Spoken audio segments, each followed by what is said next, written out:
Juga dalam hadis Nabi SAW yang lain, hadis ini sahih diriwayatkan Ibnu Majah nomor 570, Imam Ahmad 381.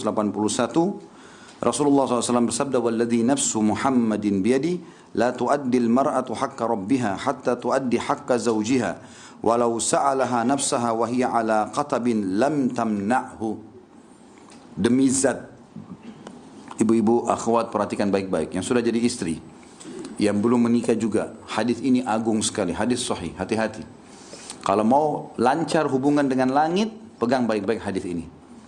Kata Nabi SAW, demi zat yang jiwa Muhammad berada di tangannya, maksudnya demi Allah, seseorang wanita tidak menunaikan hak Rabbnya. Maksudnya apa? Biar sholatnya lancar, khusyuk, baca Quran, hafal Al-Quran 30 juz, ya, tiap hari zikir pagi sore berjalan, hijabnya hijab syar'i, dia sudah berikan. Dia tidak akan dinilai menunaikan hak Rabbnya hingga menunaikan hak suaminya. Dan jika suaminya meminta dirinya saat ia sedang berada di atas pelana kendaraan, sudah naik di mobil, kalau kita sekarang naik di motor, kalau zaman dulu di pelana naik di atas kuda, udah mau pergi nih, suaminya masih panggil untuk biologis, untuk ada keperluan, maka dia tidak boleh menolaknya. Ini. Jadi saking besar haknya di sini. Ini. Tentu secara umum makna hadis ini, teman-teman sekalian, kalau kita lihat, kita arahkan kepada akhwat kita, kesannya kayak ada tanda kutip ya, penekanan terhadap wanita tidak bisa nolak ajakan suami secara zahirnya, gitu kan. Padahal tidak ada hadis yang serupa ya, nggak ada hadis serupa. Misalnya seorang muslimah lagi ingin berhubungan biologis atau lagi ngobrol sama suaminya lagi kegiatan lain, tidak ada kata-kata akan dilaknat suami yang tidak datang melayani suami istrinya, nggak ada hadis begitu. Atau Allah murka, atau tidak ada. Tapi perempuan ada. Apa sebabnya kira-kira? Karena Allah sebagai pencipta kita sangat mengetahui karakter-karakter masing-masing. Ya. Kalau ibu-ibu pada saat ada keinginan atau seorang wanita ada keinginan untuk berhubungan biologis atau bercanda dengan suaminya, sebenarnya tidak terlalu masalah kalau ditunda beberapa waktu. Karena memang wanita kalau tidak dipicu, dia tidak akan terangsang. Sudah umum itu fitrah. Kalau laki-laki berbeda. Sebab emosi adalah kasus tidak terlampiaskannya biologis. Apalagi kalau memang dia sudah pernah melakukannya. Ya. Kata para ulama, seseorang yang sudah melakukan biologis, ya, maka akan beda secara hormon antara dia sama orang yang belum pernah biologis. Karena orang yang sudah pernah biologis, maka akan berbaur keadaan itu dengan jiwanya. Sehingga berpengaruh pada emosi. Ya. Jadi ibu-ibu yang suaminya suka emosi, ada masalah di biologisnya itu. Ya. Karena kalau sudah dipuasin biologisnya, maka dompetnya terbuka. Hah? Baik ya. Ini suaminya pulang kerja, kemudian capek, mana makanan? Belum masak. Masuk rumah berantakan. Mau disentuh nggak usah. Terus habis itu minta beli panci baru. Kira-kira dikasih nggak?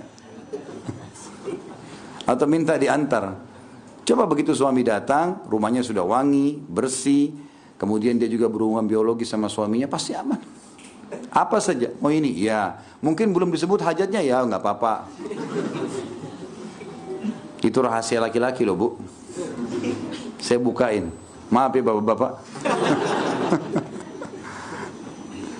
Ternyata laki-laki, kalau dalam hadis ini tadi yang kita sebutkan, kenapa wanita di atas pelana kudanya, kalau dipanggil oleh suaminya untuk berhubungan biologis atau melayaninya makan, menemaninya harus datang, tidak boleh menolak. Dan itu berhubungan dengan ibadahnya si wanita dengan Allah, karena Allah lebih tahu bagaimana menghadapi laki-laki. Jadi harus betul-betul dihadapi seperti yang Allah pandu, penciptanya. Kalau enggak kita tidak akan bisa. Ibu-ibu tidak akan pernah bisa menghadapi laki-laki dengan cara selain yang Allah ajarkan, tidak mungkin. Apalagi kalau kita mau ikutin pola-polanya orang-orang non-muslim, dalam bermuamalah dengan suami, kasarnya, ya, kemudian penindasan, tanda kutip ya, atau mau merasa menguasai. Jadi pasti akan bahaya, satu waktu bisa berontak gitu. Cara menghadapi laki-laki yang Allah sudah ajarkan sebagai penciptanya. Kelembutan, keramahan, ya, kemudian juga kesantunan. Sampai hadis Nabi yang sudah pernah sering saya ulangi kan, wanita ahli surga, wanita yang kalau dia disakiti, dianya sedang disakiti, atau dia menyakiti suaminya, dia akan datang memegang tangannya sebelum tidur sambil berkata, saya tidak akan pejamkan mata, atau saya tidak bisa pejamkan mata sebelum kau ridho padaku. Ternyata laki-laki dengan cara lembut itu, misalnya ibu-ibu mengatakan, maaf ya saya salah, padahal suaminya yang salah. Nanti si laki-laki fitrahnya memang dasar dalam jiwanya akan mengatakan, oh ini orang merendah dengan saya yang salah kok, maafin saya ya. Karena laki-laki biasa terbawa ego, gitu kan. Walaupun dia salah langsung ibu menghardik mengatakan, kamu salah, kamu begini, maka itu akan jadi masalah. Yang ada adalah defense yang terjadi. Tahukah kamu hak suami atas istrinya? Kalau kau sudah menikah nanti ingat, hak suamimu ada. Jika pada hidungnya terdapat luka yang mengalirkan nanah, lalu ia menghisapnya, mengeluarkan dengan hisapan mulutnya, maka itu masih belum menunaikan haknya.